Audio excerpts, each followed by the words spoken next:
sujet et un objet. d'accord alors Birama waaw Babou dama la Birama mais bëggoon naa ko mu ñëw si téere livre bi laa bëgg mu taxaw seetlu kay lu yaatu est-ce que réellement li nga gis ci livre bi comme contenu méngoo naag li Ousmane Sonko annoncé démb. en fait xam nga dañu ñëw ci historique bi ci début émission bi Omar ñëw ci Moussa ñëw ci sama grand Samba Tall Sarr ñëw ci donc historique boobu du ma ci dellu si waat parce que livre bi boo xoolee wax naa leen bi mu koy bind en 2016 moment boobu noonu li ko wuutalee par exemple li Diallo doon wax sànq moo di ñii duñ leen ko bañal en fait ñii dañu nekk ñii maanaam ñii opposé wu tey nekkuñu ci situation bi Sonko ak Pastef nekkoon en 2014 du benn parce que ñii dañuy xaar ba débat jóg ñu taxaw weddi ni du dëgg comprendre nga Pastef fa mu nekkoon en 2014 du woon foofu Pastef da doon mën naa ni lever ay lièvres day fekk nit ñi di nelaw mu yee leen ci loo xamante ne xamuñu ci dara mu imprégné leen ci ba nit ñi xam li xew kon ñoom ak ñii duñu benn ñii dañuy bàyyi ba gouvernement bi génn wala Sonko génn wax ñëpp jógandoo ni du dëgg wala ba mu koy def wala li Sonko wax ni triomphe la fekk na du woon triomphe ñi ñoo demoon bu yàgg gàddu seen i bagage et cetera mais léegi lan moo tax bi ñee bàyyee gàddu seen i dëbës di dem ñoom génn ñu wax que ni lu tax ñiy dem non dañuy bàyyi ba Sonko wax ñu door a wax ci loolu vous comprenez ñoom duñ ñëw indi débat bu bees en fait ñu topp quoi ñoom xam nga marche da ngay nekk position offensive wala position défensive mais ñoom nekkuñu ci offensive ñoom dañuy xaar chaque fois rek gouvernement bi jóg ñu topp ci brouhaha boobu di dem alors que ñoom pour se particulariser dañu war di génne foo xamante ni ñoom ñooy génne le gouvernement de leur silence wala ubbil leen débat bu bees imposer leen ko comme ni Pastef doon def ak le gouvernement de Macky Sall day ñëw indi débat imposer ko nit ñi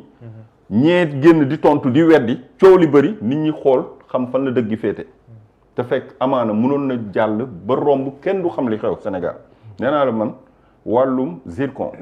ci waa Pastef laa ko njëkk a dégg xaw moon lan ban ressource la zircon lu muy tekki vous comprenez léegi livre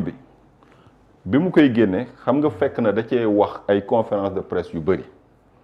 coow li bëri ñu ni dañ koy dàq administration parce qu'il parle beaucoup te li muy génne ay secret la bañ ko dàqee ci lañ ko may occasion mu wéet gëstu ba génne livre bi te li ci doy war man en tant que observateur mooy livre bi ba mu génnee ci ñi ko njëkk am laa bokk avant présentation boobu en France c'était un jour de samedi ci mercredi bi lañ ma jox livre bi te Bassirou Diomaye Faye moom ko joxoon ni ma grand bi moo ni naa la jox exemplaire bi parce que samedi lañ koy publier livre bi dama ko lire moom il est allé trop loin parce que c'était un opposant dàq nañ ko impôt et domaine fragile la yaakaar ni daf ko def mu génne livre indexé ci les responsabilités parce que am na chapitre bi mu ngi naan octroi et gestion des permis une pratique nébuleuse et désastreuse l'affaire Petrotim une cascade de forfaiture xam nga livre bi dafa bëri cascade de forfaiture yi rek fii nii chapitre bii nii dafa synthétiser li nga xamante ni mooy yëf yi fa mu doore depuis le 17 janvier 2012 li Samba Tall Sarr doon wax 17 janvier 2012 ba Wade signé la nga xamante ni signé na ko ak li nga xamante ni 17 janvier 2012 mooy décret 797 mooy 797 du 19 janvier 2012 Wade avant la chute avant la perte du pouvoir ñu génn ko ci journal officiel mu ngi nii numéro 66-78 du 28 janvier 2012 ak numéro 796 du 19 janvier 2012 dans le journal officiel numéro 66-83 du 25 août 2012 qui a conféré des droits à Petrotim Limited comprendre nga kon lii kiy bind moom lépp daf koo sourcé ba ci décret yi ba ci journal officiel bi ban jour la génn loolu Samba Tall wax na ko mooy bloc yi ñu ko séddee 9463 kilomètres pour le bloc offshore Saint-Louis offshore profond ak 7895 kilomètres carrés pour celui de Kayar offshore profond mooy ñaari bloc yi léegi li ma ci gën a amal solo mooy dafa pointer du doigt les responsabilités wax ci li nga xamante ni noonu la Franck Timis duggee ni mu xamee Aliou Sall ca Hong Kong ba ni mu duggee Sénégal présenté Wade ki nga xamante ni moo di Franck Timis am beneen nit bu nekk ci gannaaw mbir mi tudd Eddie Wong. Eddie Wong mi ñu wax ni moom Petrotim. Eddie Wong mi nga xam te nit mosu koo gis. mun naa jàpp ni benn arlésien la. Personne n'a jamais vu Eddie Wong. ndekete écran la woon pour Franck Timis. ak ni Franck Timis duggee ba ñu signer ko contrat yi ak rapportu IGE. bi waxoon ni Franck Timis amul ay possibilité ak ay potentialité ba ñu war ko mun a jox li nga xamante ni moom moo di suñu ay bloc te loolu noonu ak rapport de présentation waaw rapport de présentation boobu rapport de présentation boobu 00700 Aly Ngouille Ndiaye moo ko def xam nga Aly Ngouille Ndiaye moo ko défendre au conseil des ministres li ci gën a doy waar comme preuve ci livre bi mu ngi ci moo di nee na dans le cas d'espèce Timis Corporation n'avait justifié d'aucune référence pouvant crédibiliser ses prétentions maanaam amul dara lu mu indi comme preuve pour wane ni mus na bënn teenu pétrole wala teenu gaz du fenn ci àdduna bi comprendre nga pour layal ko nee na elle n'avait aucune expérience antérieure en matière d'exploration de forage ou d'exploitation d'hydrocarbures te moom ñëw nañu ñu layal ñu ni waa ji ci ay gox ci àdduna bi def na fa ay jaloore ci lu ni mel te waa ji yorul peel yorul picc moom képp moo ñëw ànd ak ki koy dugal ci palais bi di frère ci Macky Sall nekkoon fi premier ministre jamono yooyu Macky Sall nekkatul premier ministre il est dans l'opposition mais frère am toujours mi doon liggéeyal kii di Atepa nekk ci bureau Atepa astafurlah nekk bureau nekk agent de l'État jabaram doon liggéey ak Atepa fexe nañ ba jonction am foofu ba mu xam Franck Timis ba dugal ko ci palais bi ba présenté ko Wade ba Wade signé loolu mais li mu jàpp mooy ci rapport de présentation bi Franck Timis moom ci boppam dafa weddi rapport de présentation bi parce que Franck Timis dafa avoué ci benn interview que ni lorsque Eddie a voulu se retirer mooy nee na partenaire am bi nga xam kenn mësu koo gis nee na j'ai demandé à ma famille qu'on prenne le relais c'était en juillet 2014 moom moo wax de ci interview bi mu ni j'ai des frères et des cousins dans plusieurs secteurs mais ils sont montrés hostiles parce qu'il fallait mettre de l'argent là où on n'est pas sûr de gagner. J'ai alors de mon propre chef repris la licence d'exploitation. Effectivement, le contrat concernait les deux blocs Kayar et Saint-Louis offshore. Mon staff m'a demandé de trouver un partenaire dans les 60 jours ou alors de démissionner. Ma famille m'a mis la pression, elle m'a demandé de me débrouiller. J'ai parlé à Total sans succès. te kii wax lii nii nekk loxoy neen dafa amoon sax ay problème ak famille am pour ñu jàppale ko moom lañ ñu présenté en conseil des ministres que ni waa ji major la yàgg na bënni teen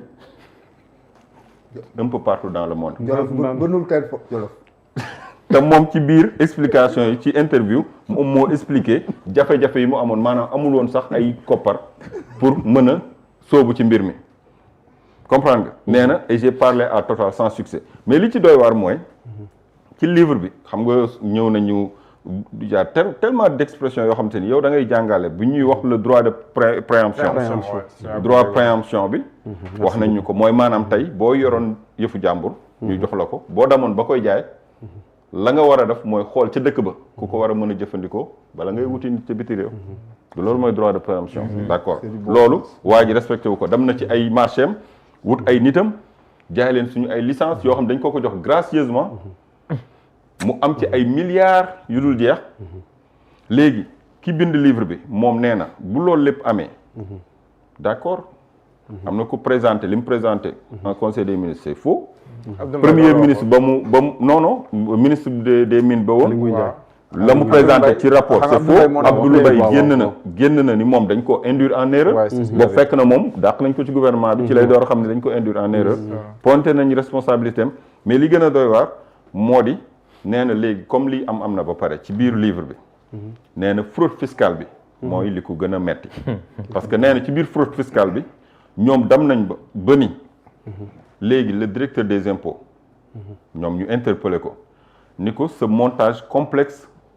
visait simplement à éluder totalement ou partiellement l'impôt dont est redevable cette société avec la complicité de l'État et la passivité de nos services xam nga loolu moo tax souvent nguur gi bi mu ñëwee muy wax wàllum yeesal administration sénégalaise parce que laxisme bi li tax Sénégal négociation yi mu nekk ci benn spectateur. parce que ñi waroon def seen liggéey defuñu ko. foofu noonu ñoom dañoo bind lettre ki nga xamante ni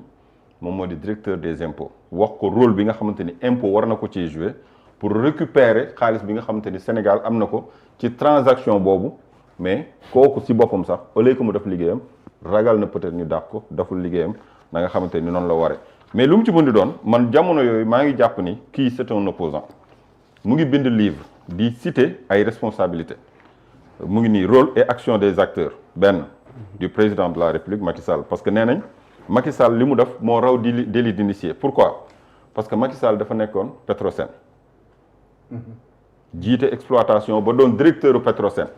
Macky Sall nekk ingénieur géologue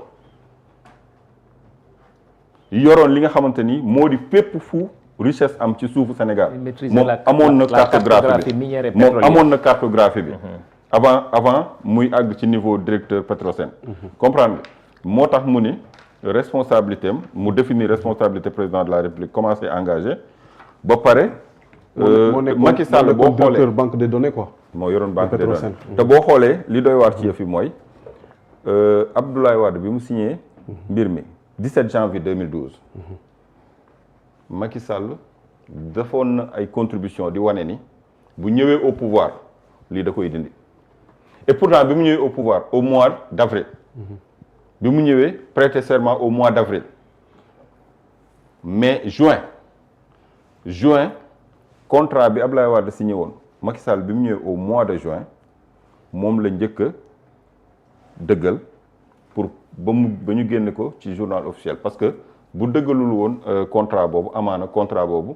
mën na passer comme perte de profit puisque moom ci jëmee boobu sax bi mu ñëwee contrat yu bëri Wade da ko signé woon mais moom da ko résilier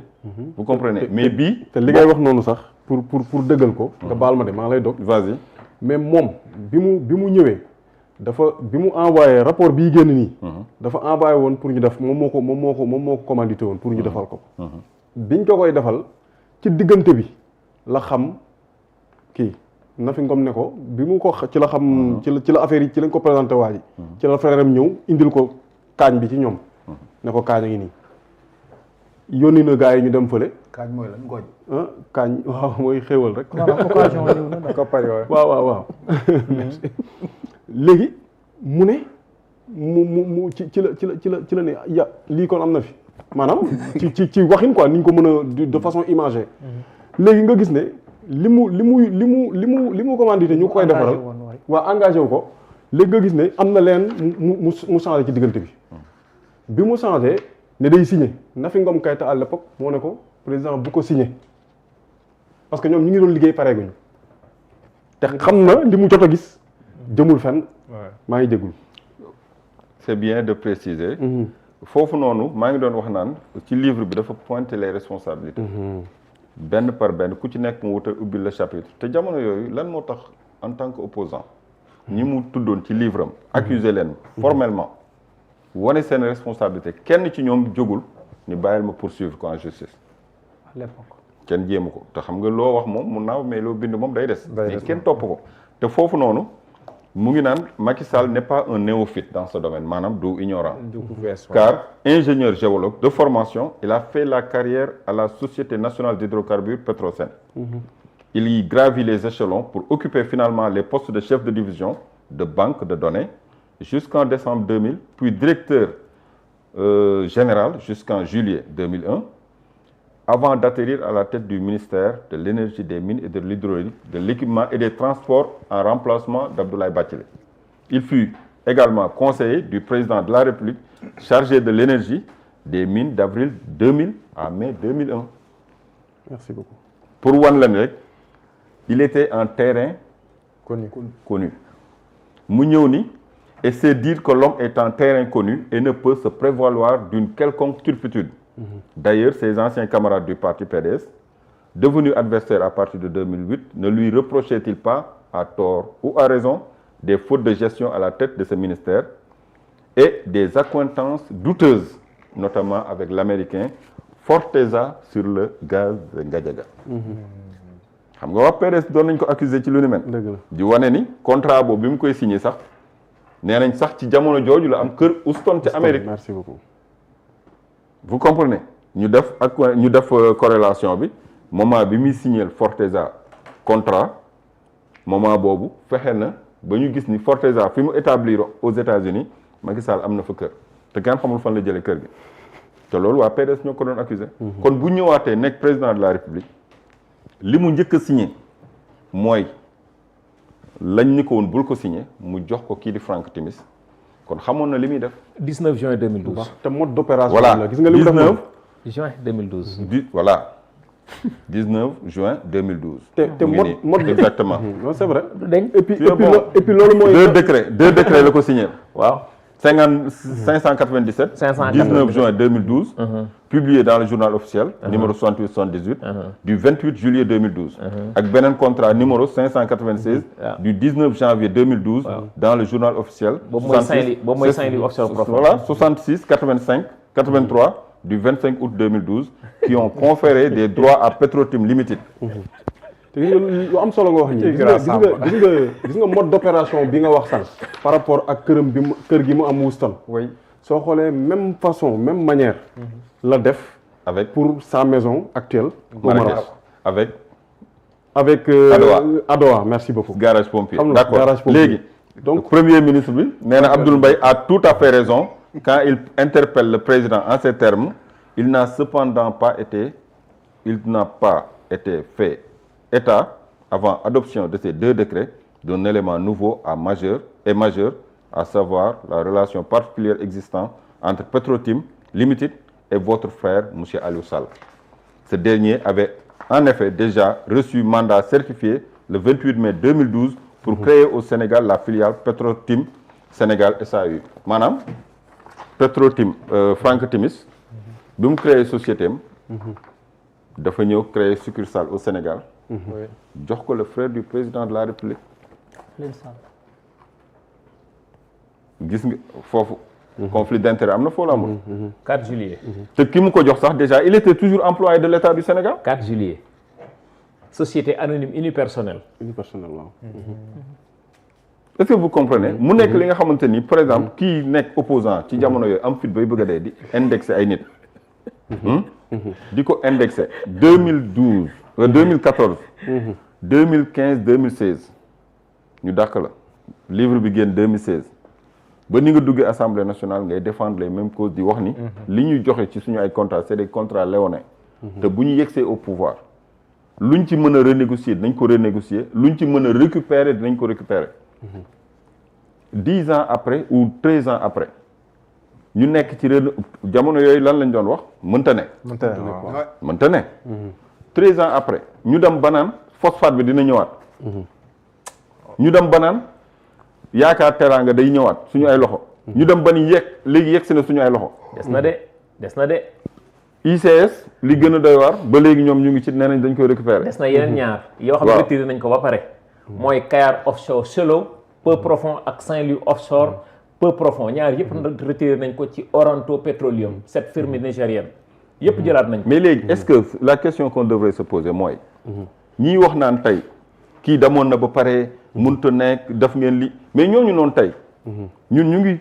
xool nan la ñu joxe woon suñu ay biens suñu ay alal parce que lan la ñu wax ci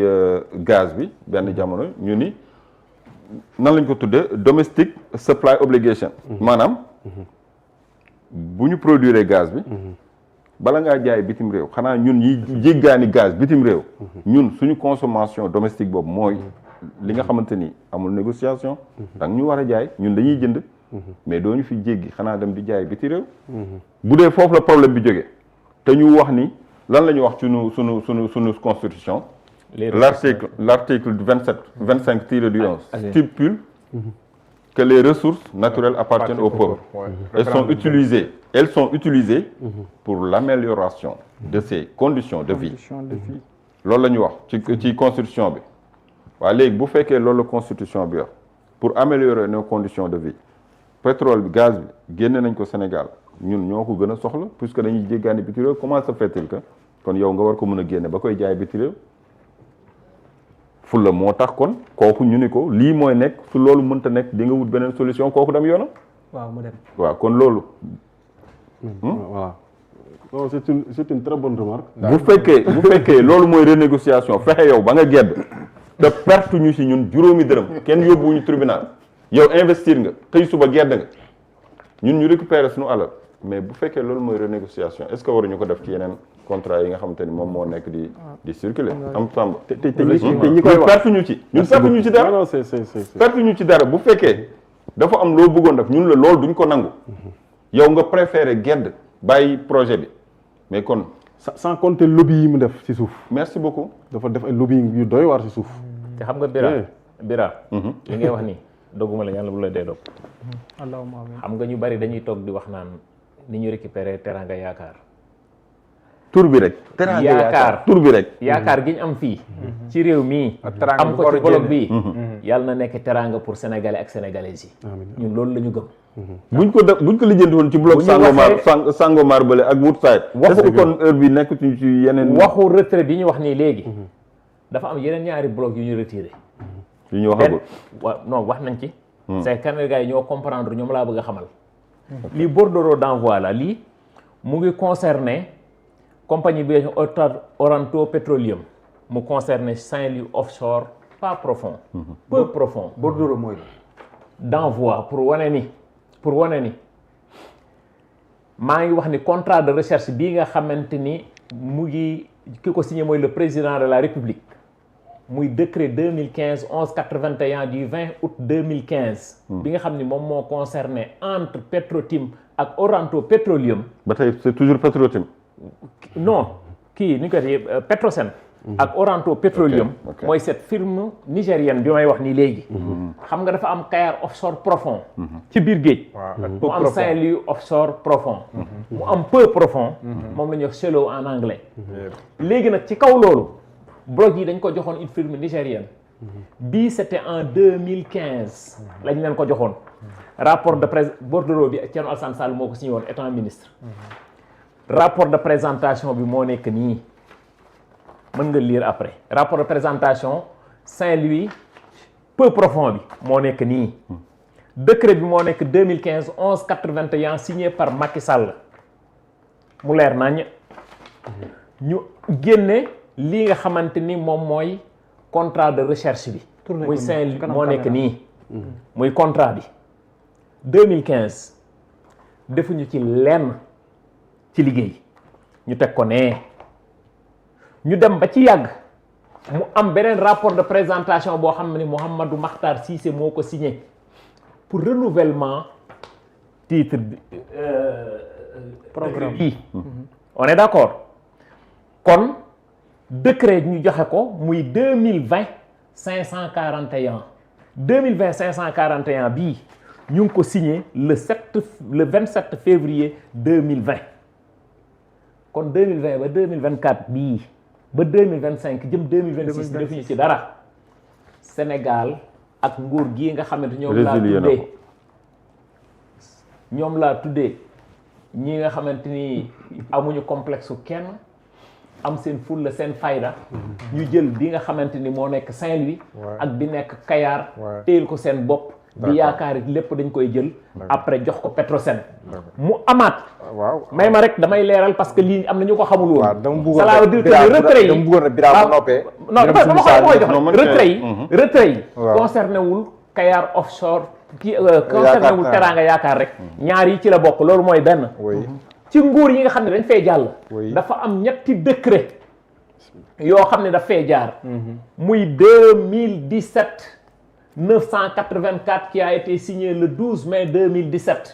loolu dafa concerner Oranto ci lii nga xamante ni moom mooy Kayar offshore peu profond moom laa def léegi retiré nañ ko beneen bi mu nekk 2017 985 qui a été signé le 12 mai dañu génn ñetti décret 984 985 986 yëpp ñu signé ko le 12 mai 2017 benn bi Oranto boobu la beneen bi muy ultra deep offshore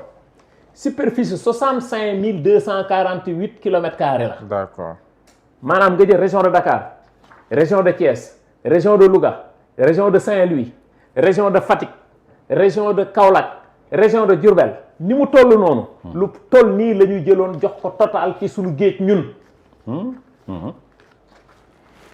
Sur la base de ce contrat-là ci lañ ñu Total tabaxalee Institut national du pétrole et du gaz. looloo tax keroog bi ngeen dégg Ousmane Sonko taxaw naan dañuy jëlaat bloc yi defaat redimensionnement parce que xam nga 65000 kilos xoolal li ma la wax nii yëpp. c'est un pays. nga jox ko benn société bu nekk France bu ñuy wax Total xel mënul nangu loolu.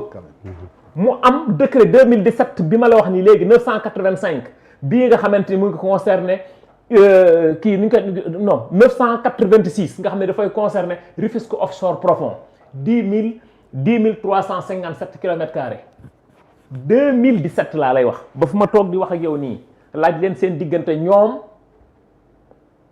ak société malaisienne bi nga xamante ni damay fàtte tur bi dinaa la ko wax léegi benn société malaisienne boo xamante joxoon nañ ko ci 30%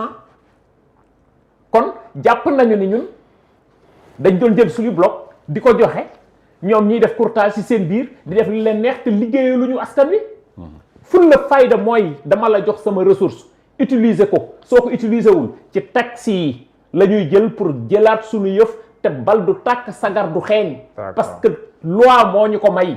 léegi nag ngàcce dafa am ngàcce bi amoon mooy ñi nga xam ne taxaw woon ni renégociation contrat ci mine ci pétrole ak gaz mënta am tey ji lekk le gouvernement est en train de le faire de le matérialiser moo tax je félicite